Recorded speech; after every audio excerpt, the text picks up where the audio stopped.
가장 기본적으로 쓰는 것이 있죠. 누가 누구에게 이 편지를 쓴다는 것은 기본적으로 써야죠. 그죠? 아무리 좋은 내용이 있어도 뭐 하겠습니까? 누가 쓴 거야? 누구한테 보내는 거야? 뭐 알아야죠.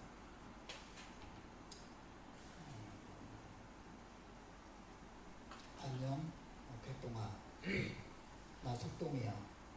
이렇게 써야 뭐 내용을 알죠.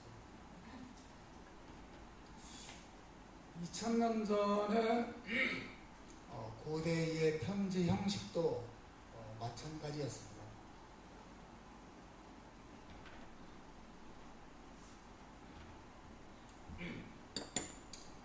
고대에도 그 인사말 속에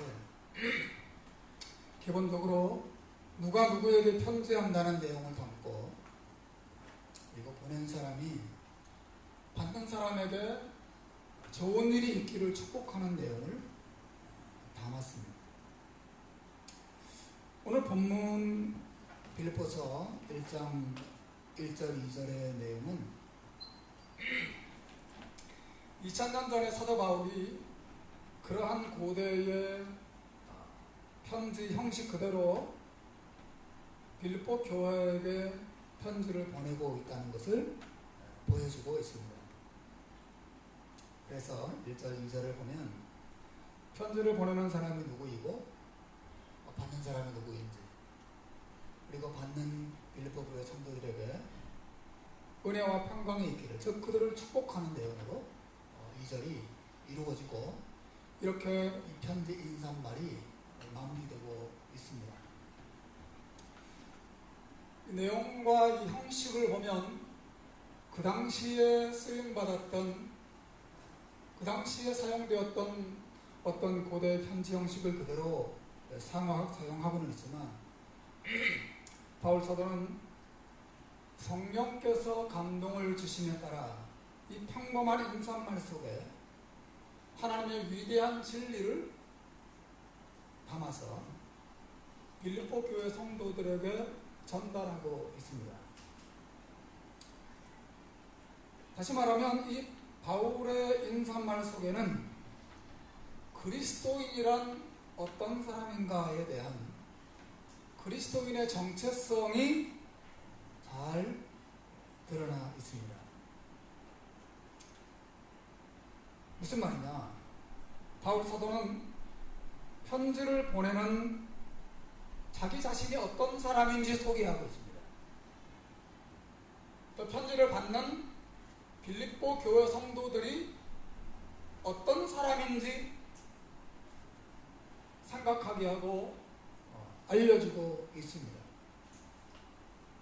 그러므로 전체적으로 볼 때 이 인사말은 이 세상에 사는 그리스도인이란 어떤 사람인지에 대한 내용으로 이루어져 있다고 해도 과언이 아니죠. 나 바울은 이러이러한 사람이고, 편지를 받는 빌립보 교회 교인들은 이러이러한 사람입니다. 저는 여러분의 삶 속에 하나님 우리 아버지와 우리 주 예수 그리스도로부터 은혜와 평강이 있기를 축복합니다 라고 말하면, 이 인사말 속에 바울 자신과 편지의 주신자의 정체, 그들이 어떤 사람인지에 대한 소개가 이루어지고 있는 것이죠. 사랑하는 여러분, 오늘날 이 주제가 얼마나 중요한 주제인지 몰라요.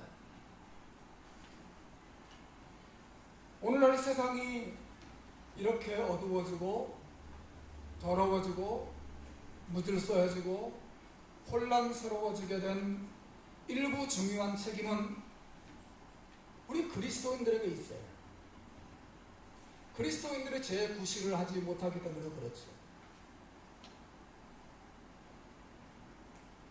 그리스도인들이 재구실을 못하는 여러 가지 이유 가운데 중요한 것은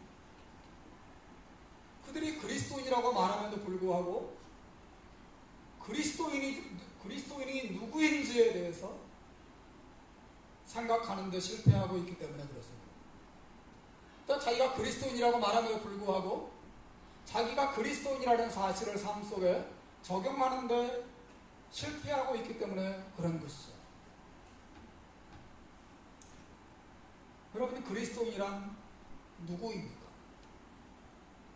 여러분, 그리스도인 맞습니까? 여러분, 그리스도인 맞아요? 여기 이슬람 교도 있습니까? 불교도 계신가요? 다 그리스도인이죠. 여러분, 그리스도인이란 어떤 사람입니까? 우리는 누구예요? 우리는 왜 시드니에서 살고 있습니까? 시드니 해림교회는 왜 이곳에 세워져 있습니까? 우리는 어디로부터 와서 어디로 가는 사람들이고, 우리는 왜 이 세상을 살아가는 사람입니까? 우리는 세상 사람들과 어떤 면이 같고 어떤 면이 다릅니까? 중요한 질문이 이것이죠. 우리는 누구입니까?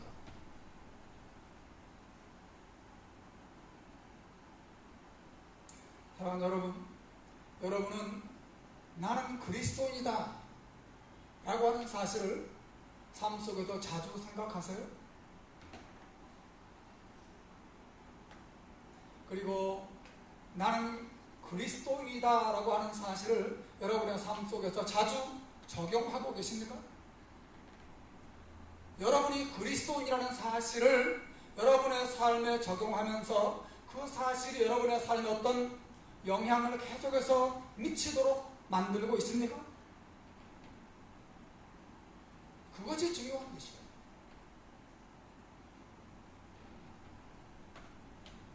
우리가 그 사실을 바르게 알지 못하고 적용하지 못하면 그리스도인이라는 명찰을 이렇게 달고 살아감에도 불구하고 하루하루의 삶의 모습은 전혀 그리스도인답지 않은 시간을 쓰는 것이며 물질을 쓰는 것이며 대인관계며 수많은 삶의 환경들이 그리스도인다운 모습으로 나타날 수가 없을 것입니다. 그러므로 우리는 내가 그리스도인이라는 사실을 자주 생각해야 되고 또 자주 삶 속에 적용해야 돼요. 그러려면 그리스도인이 누구인가? 그것도 내가 생각하는 그리스도인이 누구인가가 아니라 정말 성경이 말하는 성경은 그리스도인을 어떤 사람이라고 소개하고 있는가? 사도 바울이 본문에서 그리스도인을 어떻게 소개하고 있는가를 보고 내가 정말 그런 사람인가? 또 내가 그런 사람이라면 나는 어떻게 살아야 될 것인가? 적용하면서 살아야 하는 것이 우리 신자의 삶에서 너무나 중요하고 우리 자신을 위해서만 중요할 뿐 아니라 우리 신자를 위해서도 우리가 그런 생각과 그런 삶을 나타내면서 사는 것은 너무 중요한 것이다.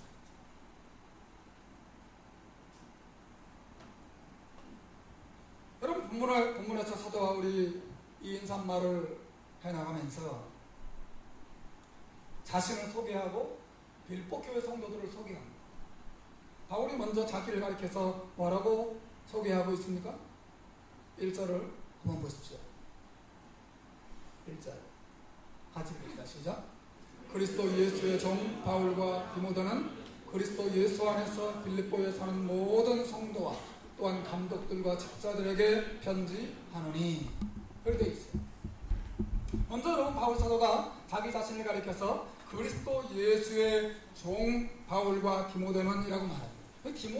디모데 이름에 나오는 것은 처음에 빌립보에 복음을 전하러 갔을 때 바울과 디모데가 같이 갔기 때문이고, 바울이 이 빌립보 교회를 잠시 떠났을 때에도 디모데가 그 교회에 계속 남아있기도 하고 방문하기도 했기 때문에 빌립보 교회 성도들이 디모데를 잘 알고 있었어요. 그리고 게다가 지금 로마 감옥에 있을 때 디모데가 또 바울과 함께 있었으므로 디모데를 함께 언급하고 있는 것이에요.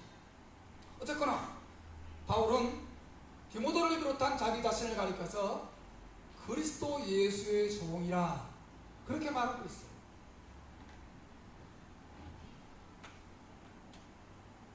예수의 종이라는 말은 그리스도 예수의 노예라는 뜻이에요. 빌립보 교회 안에도 어떤 로마 사람 주인 아래 노예살이를 하는 사람들이 많이 있었을 것입니다. 누구누구의 노예다. 홍상은의 집에서 일하는 홍상은의 노예. 뭐 그런 표현들이 그 당시에 자주 있었던 것이죠. 그런데 빌립보 교회 교인들에게는 노예라고 하는 단어가 익숙했을 것입니다. 고대에는 한 사람이 세 가지 원인에 의해서 주로 노예가 되었습니다. 하나는 전쟁 포로로 끌려갔을 때 그 사람은 노예가 됩니다. 두 번째는 빚을 너무나 많이 썼을 때 빚 때문에 노예가 되기도 합니다. 또 세 번째, 노예 부모 밑에서 태어났을 때 그 자식들도 그대로 다 노예가 되는 것이죠. 그래서 그 시대에는 많은 전쟁이 있었고 전쟁 포로에 의해서 또 다양한 환경에 의해서 많은 사람들이 노예살이를 할 수밖에 없었어요.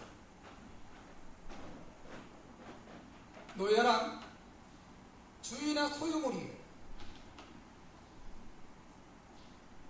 그래서 그 노예는 주인 앞에서 아무런 권리도 없습니다. 오직 주인을 위해서 일하고 죽는 의무만 있는 사람이에요.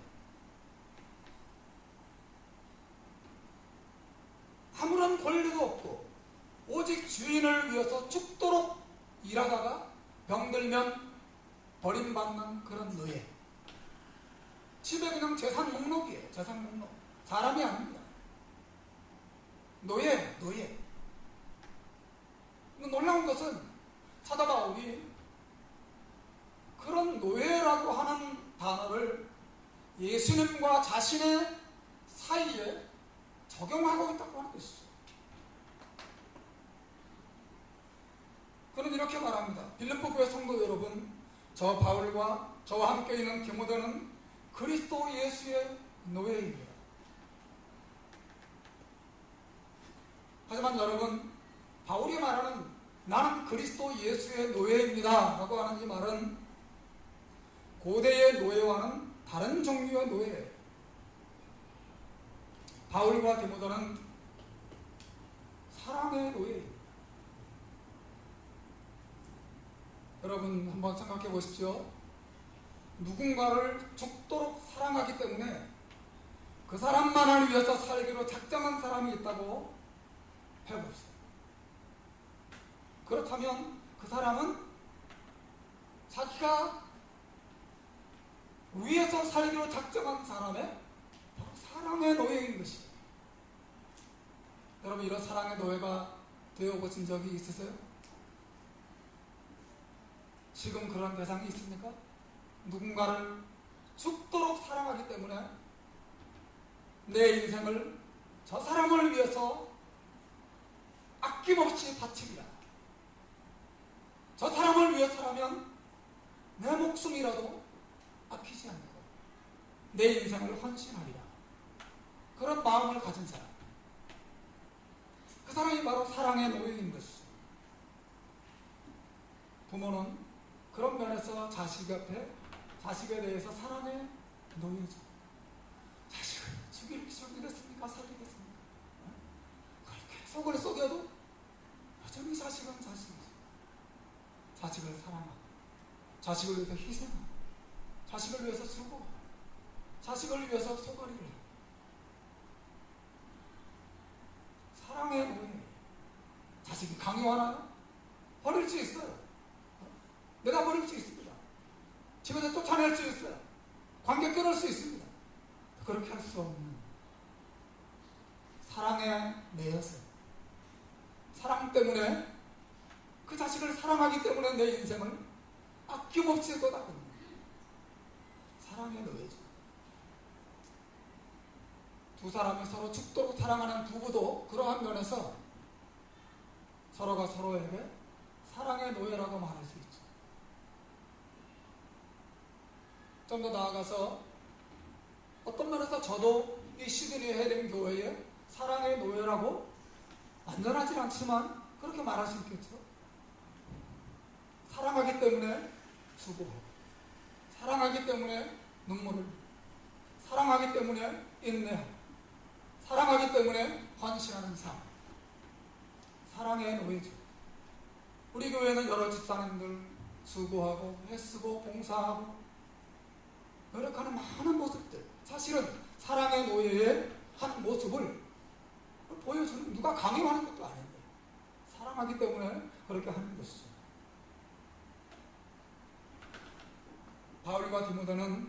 바울과 디모데에게 있어서 예수님이 바로 그런 분이셨다고 하는 것입니다. 그들은 예수님의 사랑과 헌신에 감동하여 자발적으로 자기 인생을 그분께 드리기로 결정한 노예들이었습니다. 그러므로 여러분, 그리스도의 노예라고 하는 이 표현은 그들을 향한 예수 그리스도의 넘치는 은혜와 사랑이 강조되는 것이, 즉 바울과 디모데가 예수 그리스도를 위해서 자발적으로 사랑하고 희생하고 헌신하고 노예처럼 자신의 인생을 바치게 된 것은 그들을 향한 예수님의 사랑이 먼저 있었기 때문이라고 하는 것이죠. 저는 그리스도의 노예입니다 라고 말할 때 내 마음을 사로잡은 그리스도의 사랑이 이토록 놀라운 것입니다. 그렇게 고백하는 것과 똑같은 것이에요. 그분이 먼저 나를 죽도록 사랑하셨기 때문에 저는 우리 주님을 사랑합니다. 저는 주님을 위해서 내 인생을 바친 사람입니다. 주님이 먼저 나를 위한 목숨을 바쳐주셨습니다. 저는 그리스도 예수의 노예입니다. 예수님의 사랑이 강조되고 있는 것입니다. 게다가 이 그리스도 예수의 노예라고 하는 표현은 부끄러운 표현이 아니에요. 이 표현은 도리어 사랑과 자부심을 드러내고 있는 것입니다. 나는 위대한 예수님의 사랑을 입고 그래서 그분만을 위해서 살기로 결단한 그런 사람. 나는 예수님께 속한 사람입니다. 예수님의 그 사랑으로 먼저 나를 불러주셨습니다. 나는 예수님의 노예입니다. 자랑스럽게 말하는 거예요. 자랑스럽게.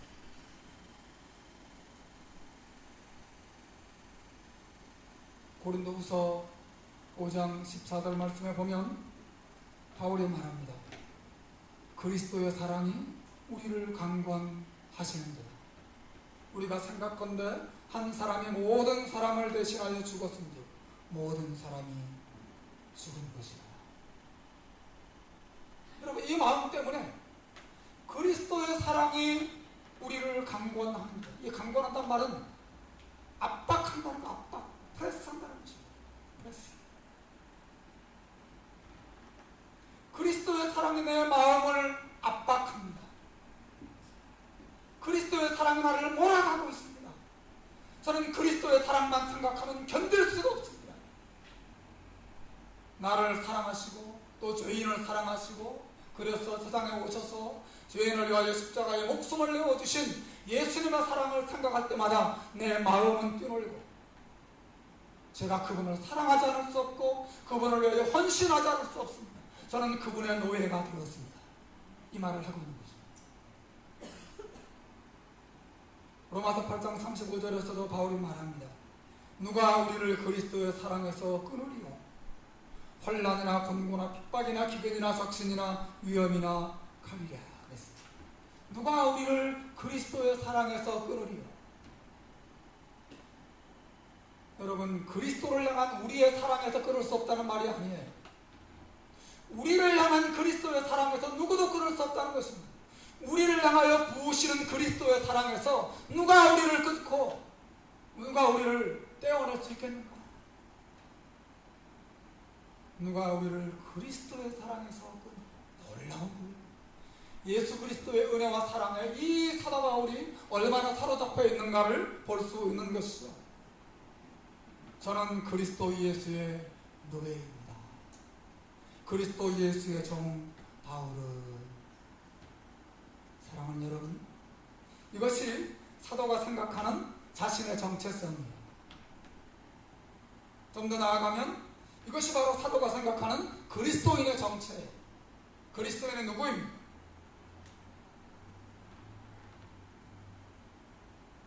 바로 예수 그리스도의 사랑을 입은 자요, 예수 그리스도의 사랑이 무엇인지를 알게 된 자요, 그래서 예수를 사랑하고 예수께 자신의 삶을 드리게 된 사람이 그리스도인이라고 하는 것입니다.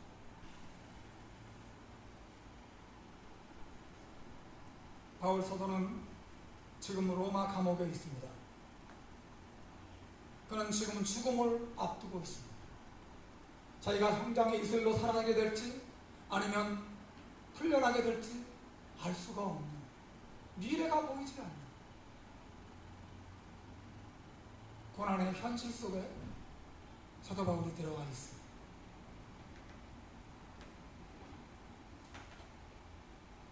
그가 감옥에서 외로울 때마다, 두려움이 마음에 몰려올 때마다 바로 이 사실을 기억하며 이겨냈던 것이죠. 내가 누구인가? 여러분, 사도 바울에게 있어서 그리스도인이라고 하는 이 타이틀은 그저 교회 다니는 기독교를 종교로 가지고 있는 사람 정도가 아니었어요. 사도 바울에게 있어서 나는 그리스도인입니다, 나는 그리스도 예수의 노예입니다 라고 하는 고백은 삶 속에 언제나 그에게 힘이 되었고, 그에게 빛이 되었고, 그에게 기쁨이 되고, 그에게 소망이 되었습니다. 그는 감옥 속에서 내가 누군가를 항상 기억했을 것이고, 자기가 누구인가 뿐 아니라 자신을 향하여 베풀어 주신 예수 그리스도의 은혜가 얼마나 크고 놀라운가를 자주 생각했다고 하는 것입니다. 이것이 사도 바울이 그 모든 외로움과 두려움과 감옥 안에서의 고통들을 이길 수 있었던 비결이 되었다고 하는 것입니다.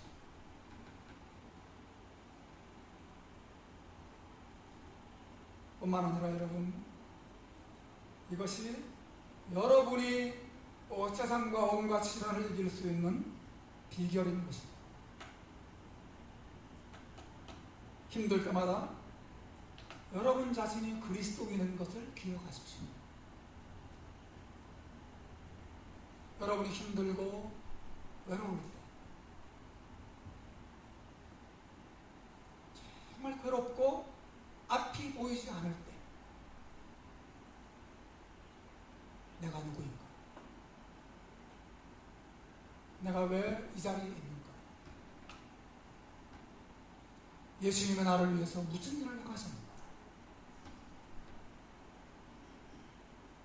내가 왜 예수님을 섬기게 되었는가? 내가 그리스도인이라는 사실, 그리스도께서 나를 위하여 죽으시고 그 은혜와 사랑으로 나를 불러주시고 구원하셨다고 하는 그리스도의 은혜 안에서 구원받은 자라고 하는 자기 정체성을 항상 기억하고 자신의 삶에 적용할 때 그리스도인은 세상에 흔들리지 않고 환경에 흔들리지 않는 빌립보서의 주제 그대로 넘치는 기쁨들을 누릴 수 있을 줄로 믿습니다. 사랑하는 여러분, 우리가 삶 속에서 많은 어려움을 당하고 고통을 당하는 것은 예수님께 너무 헌신해서가 아니에요. 정말 그런 사람들, 그렇게 생각하는 사람이 있습니다. 예수님께 너무 많이 헌신하면 안 된다.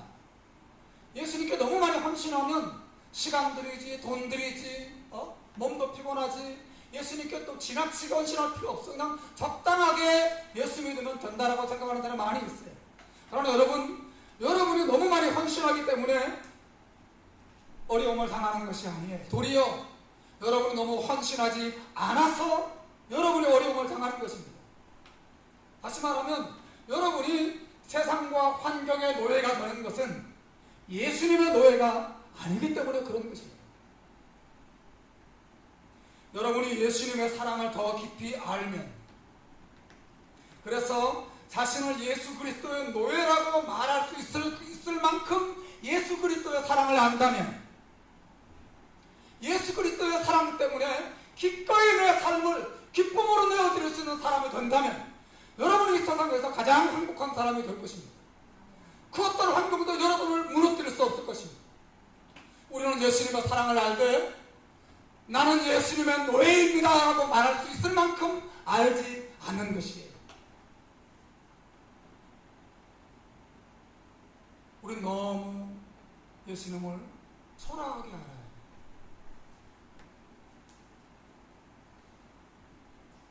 사도 바울이 알았던 예수님과 우리가 알고 있는 예수님은 대상은 똑같지만 그분을 아는 그 지식의 깊이는 너무너무 다른 것이에요. 여러분, 예수님을 얼만큼 알고 계세요? 얼만큼 헌신하고 계세요? 예수님으로부터 얼만큼 큰 기쁨을 누리고 계세요? 나는 예수 그리스도의 노예입니다. 저는 그분을 위해서라면 제 삶을 아낌없이 드릴 준비가 되어 있습니다.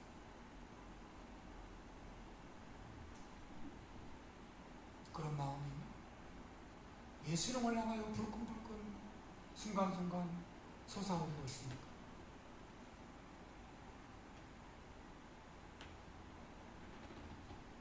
우리의 삶이 너무 많은 것들에 의해서 흔들리고 낙심하고 유혹받고 죄에 떨어지고 자주 쓰러지고 기쁨을 쉽게 잃어버리고 걱정과 근심과 염려에 깊이 빠져들어가고 그 원인이 어디 있어요?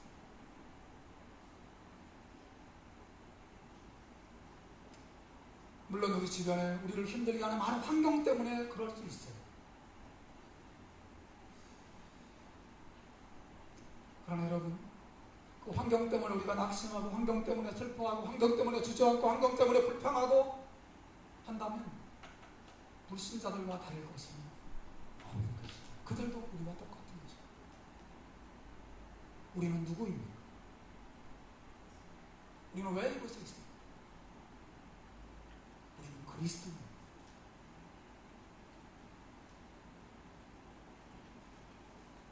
우리는 그리스도의 사람이 되었습니다. 하나님의 아들의 피가 우리를 위하여 뿌려진 것입니다.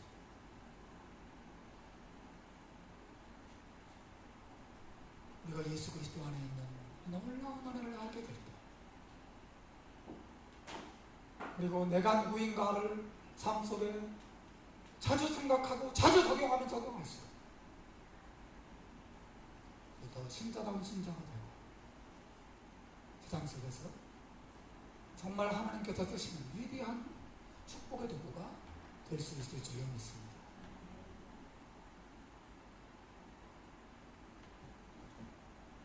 바울 사도가 자기 자신만이 아니라 편지를 받는 빌립보 교인들에 대해서 알려주는 그들의 정체성도 같은 내용이죠. 1절을 다시 한번 보십시오. 사도는 이렇게 말합니다.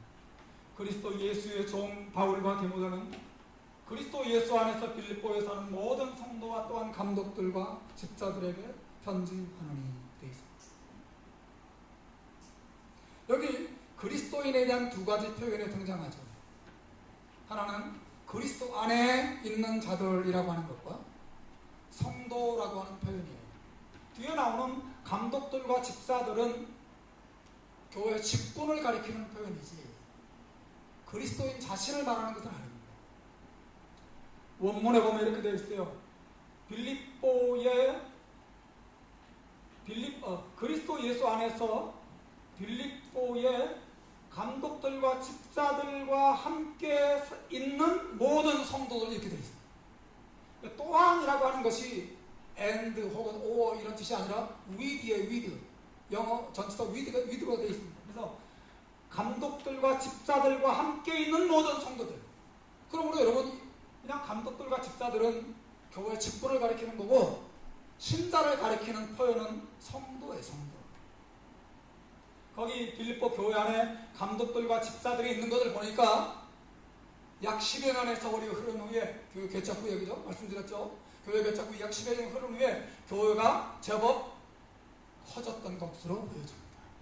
여기 감독들은 오늘날 목회자들을 가리키고 영적 지도자들을 가리키죠. 그 빌립보 교회 안에 영적인 지도자들이 생겼어요. 그 집사들도 임명되어서 직분들을 받았어요. 그리고 그들과 함께 교회를 섬기는 많은 성도들이 있었어요. 사도 바울이 자기 자신을 가리켜서 여러분 그리스도 예수의 노예인 바울 인사드립니다. 그렇게 말하고 나서, 그리고 빌립보에서 그리스도 안에 있는 모든 성도들에게 문안 인사드립니다. 그렇게 말하고 있어요. 여러분, 그리스도 안에 있는 자들이라는 표현과 성도라고 하는 이 표현 두 가지 모두가 공통적으로 말하는 게 하나 있죠. 그것은 모든 그리스도인이란 예수님과 더불어서 깊고 깊은 관계 속에 있는 자들이라고 하는 것을 가르쳐주고 있어요. 그리스도 안에 있다고 하는 표현은 뭐죠? 이것은 예수 그리스도와 더불어서 그의 생명이 믿음과 사랑으로 연합되어 있는 자들이라는 뜻이에요. 우리 교회 전사님 뱃속에 아기가 있고, 아기 속에 엄마가 있지요. 아기와 엄마가 서로가 서로 안에 거하는 관계에 있는, 그렇죠? 그럼 만일 우리 전사님에게 하나님과 같은 전능한 능력이 있다면 누가 우리 전사님에게 아기를 빼앗아갈 수 있겠어요? 네? 엄마가 전능한 능력을 가지고 있다면 누가 빼앗아갈 수 있겠습니까? 아기는 얼마나 전능한 능력을 가져 엄마 안에서 안전하겠어요? 여러분, 이게 바로 그리스도 안에 있는 자들이라는 뜻이에요. 예수님 안에 보호받고, 예수님의 사랑 안에 거하고, 예수님과 연합되어 있고. 여러분, 본문을 가만히 보시면 그리스도 예수 안에서라는 말과 빌립보 안에서라는 말이 대조되고 있는 것을 볼 수 있어요. 그렇죠? 그리스도 예수의 종 바울과 디모데는 그리스도 예수 안에 있는 빌립보 안에 사는, 이렇게 되어 있는 거죠. 그들은 빌립보라고 하는 도시 안에서만 사는 게 아니라 몸은 도시 안에 있지만 그들은 영적으로 누구 안에 있어요? 그리스도 안에 있는 자들이에요. 우리는 이 시드니 안에 있지만 사실은 우리는 그리스도 안에 있는 자들입니다. 우리는 지구 안에 있지만 사실은 그리스도 안에 있는 자들이 있어요. 그리스도와 더불어서 믿음과 사랑으로 연합되어 있는 자들, 이게 그리스도인. 누구도 우리를 그리스도에서 떼어놓을 수 없는, 그리스도의 사랑과 능력으로 보호받고 있는 자들. 또 성도들이란 어떤 뜻일까요?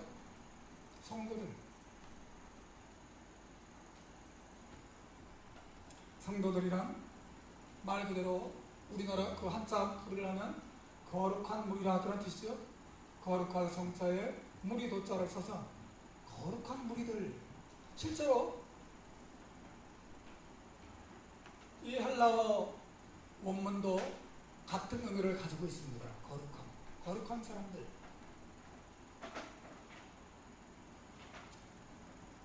여러분, 캐톨릭에서는 성도들이 따로 정해져 있죠. 세인 바울, 세인 베드로, 세인 누가, 그죠? 세인트라는 단어가 많이 들어가죠. 근데 누가 세인트 홍상을 이렇게 부르는 사람 있나요? 아무도 저를 세인트라고 부르지 않아요. 캐톨릭에서는 특별히 예수 그리스도께 헌신하고 또 하나님 말씀에 온전히 순종한 영성이 뛰어난 특정한 몇몇 사람들만 성인으로, 세인트로, 성도로 이렇게 추대시키죠. 그러나 여러분, 바울은 그렇게 말하고 있지 않습니다. 바울이 누구를 세인트라고 부르고 있어요? 예수 믿는 모든 사람들을 가리켜서 성도라고, 세인트라고 부르고 있어요. 우리 모두가 다 세인트예요. 거룩해진 사람들.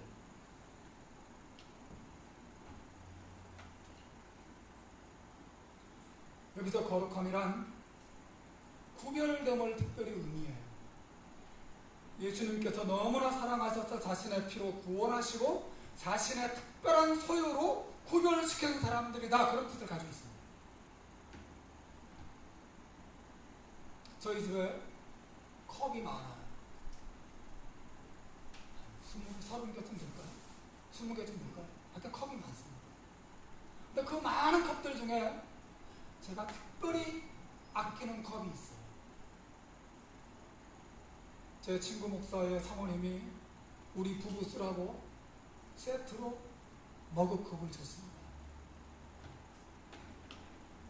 벌써 받은 지 10년 가까이 되는 컵이에요. 제 컵은 자주색입니다. 되게 예뻐요. 크고 좀 폼난 그런 머그컵이에요. 저는 모든 컵 중에서 그 컵만 보면 기뻐요. 가슴이 뛰고 그 컵으로 물을 마실 때 그렇게 기분이 좋을 수가 있어요. 누가 그 컵으로 물을 마시면 아주 기분이 별로 안 좋습니다. 저 내 컵인데. 내가 특별히 사랑하고 특별히 아끼는 컵. 저만 그 컵을 좋아하는 게 아니라 그 컵도 저를 좋아해요. 이제 제가 그 컵을 만지면 그 컵이 그냥 부르르 떱니다. 좋아서. 너무 기뻐하고 우리가 서로 사랑합니다. 그 컵과는 특별한 관계가 있어요. 그럼 그 컵이 구별된 컵이죠. 적어도 4개는. 그렇죠? 구별된 컵입니다. 다른 컵과는 달라요. 느낌이 달라요.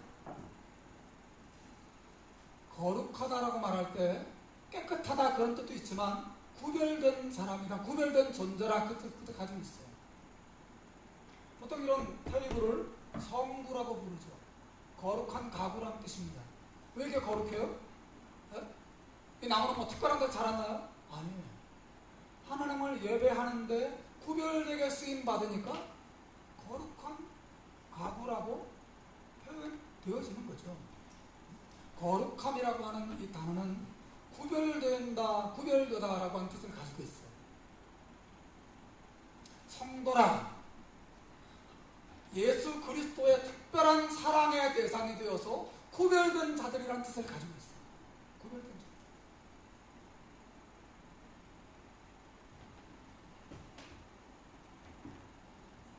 사랑하는 여러분, 제가 많은 말씀을 드렸어요.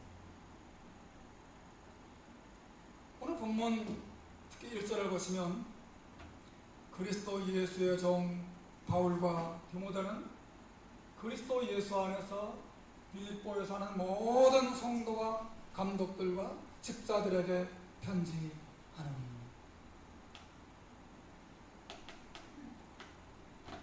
여러분이 말씀 사도 바울이 주는 이 인사말 속에 소개되어지는 그리스도인이란 한마디로 그들은 모두 예수님의 큰 은혜와 사랑을 입은 사람들이라는 것입니다. 저는 그리스도 예수의 노예입니다. 저는 예수 그리스도의 은혜와 사랑 아래 머무는 자입니다. 저는 예수 그리스도의 보혈로 정결케 된 자입니다. 저는 예수 그리스도의 특별한 사랑과 관심의 대상이 된 사람들입니다. 저는 그리스도입니다. 사실 이 표현이 그리스도인에 대한 아름다운 이름으로 드러나고 있는 것이죠. 그래서 그들은 예수 그리스도의 사랑을 깨달은 자. 제가 설교 준비하면서 어떻게 좀 설명할 수 있을까?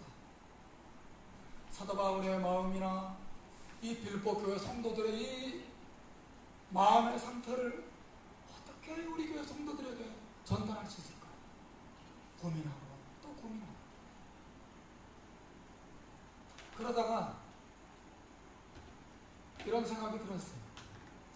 예수님이 손학비라면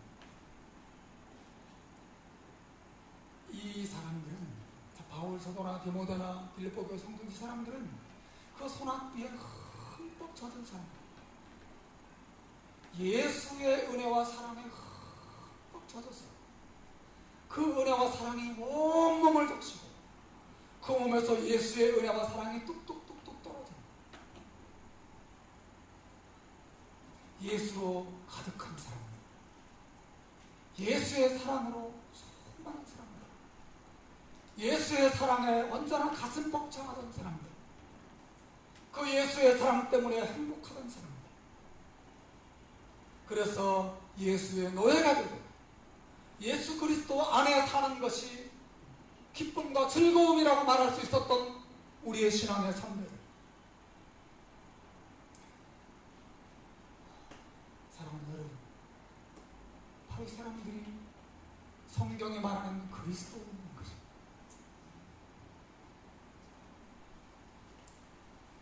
주 안에서 사랑하는 여러분, 제가 여러분에게 가지는 관심은 두 가지예요.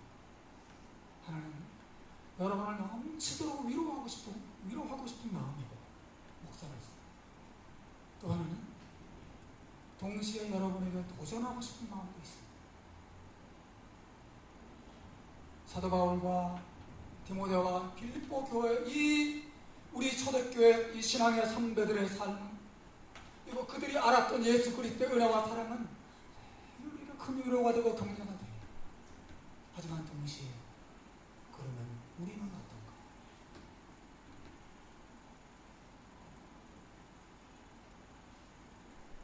우리는 예수님을 얼마나 알고 있는가? 우리는 예수님을 얼마나 누리고 있는가?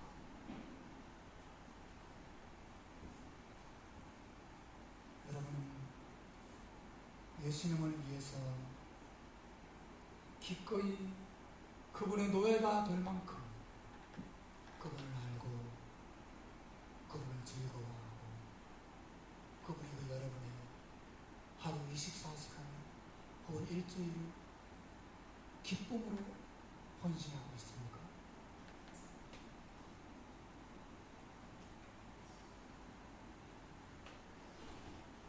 저는 이 빌립보서 강의가 그냥 빌립보서에 대한 지식을 전달하는 것으로 끝나기를 원치 않습니다. 저도 그렇고 여러분도 그렇고 이 속에서 정말 우리를 비추고 이 하나님 말씀의 힘으로 우리가 더 바르게 살아가고,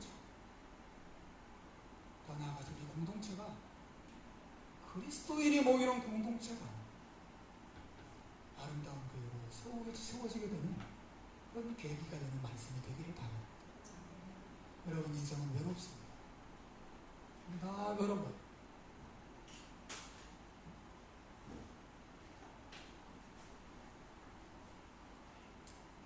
요즘 사람들이 다 셀카 찍는데 관심이 많죠. 왜 셀카 찍어? 외로우니까 셀카 찍는 거예요. 아무도 찍어주는 사람이 없기 때문이기도 하겠고, 또 찍어서 자기 잘 나온 얼굴 사이트에 올리고 사람들에게 보여주고 사람들이 그 사진 보고 댓글 달아주고 좋잖아요. 그렇지 않으면 외로운 거죠. 카톡을 보내고 카톡이 또 오기를 기다리고 오지 않으면 외로움을 느끼고, 외로우니까 그렇게 하는 거죠. 저 어제 충격적인 뉴스를 하나 봤어요.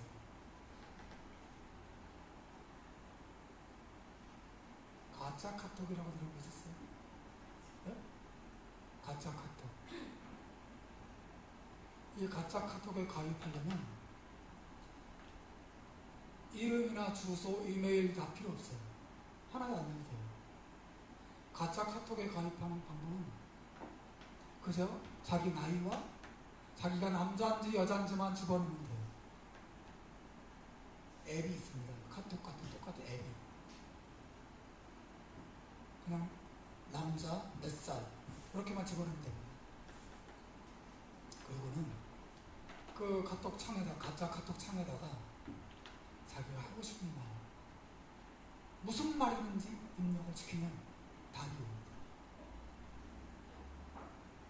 근데 주로 입력하는 게 자기 너무 힘든 이야기. 누구에게도 말할 수 없는 나 너무 외로워. 그러면 답이 딱 와요. 괜찮아. 내가 있잖아. 답이 딱 옵니다. 누가 답해주냐? 인공지능 컴퓨터가 그 컴퓨터 안에 모든 그 카톡에 입력되는 내용에 대해서 자동적으로 대답할 수 있는 100만 개 이상의 문장이 다 들어있다고 합니다. 컴퓨터가 인공지능으로 탁탁탁 답해주는 것입니다. 나 주책시험 봤는데 머리 또 떨어졌어. 누구에게도 말할 수 없는. 괜찮아. 내가 네 곁에 있잖아. 너 다음에 또 잘할 수 있을 거야. 이런 격려의 말이 탁 뜹니다. 그러면 또 답글을 붙이고 또 받고 또 받고. 또 놀라운 것은 이 가짜 카톡이 가입자가 기하급수적으로 늘어나고 있다는 것이죠. 자그마치 700만 이상 가입했고 그 중에 70%가 10대라고 합니다. 그러니까 자기 안에 있는 이 외로움, 열등감, 슬픔, 온갖 삶의 괴로움 누구에게도 말할 수 없고 또 말을 해도 돌아오는 것은 다 책망과 비난과 놀림과 이런 것밖에 없으니까 가짜 카톡이라고 해서 그 기계가 주는 말에 위로를 받는 거예요. 그렇게 해서라도 위로받고 싶어 하는 것이 이 시대 사람들의 특징이에요. 사람들이 외롭습니다. 10대만 그래요? 10대는 그런 거라도 가입해서 할 수라도 있지. 40대, 50대, 60대 이런 분들은 내면의 많은 외로움과 고통들을 어디에서 해소할 수 있습니까? 사랑하는 여러분,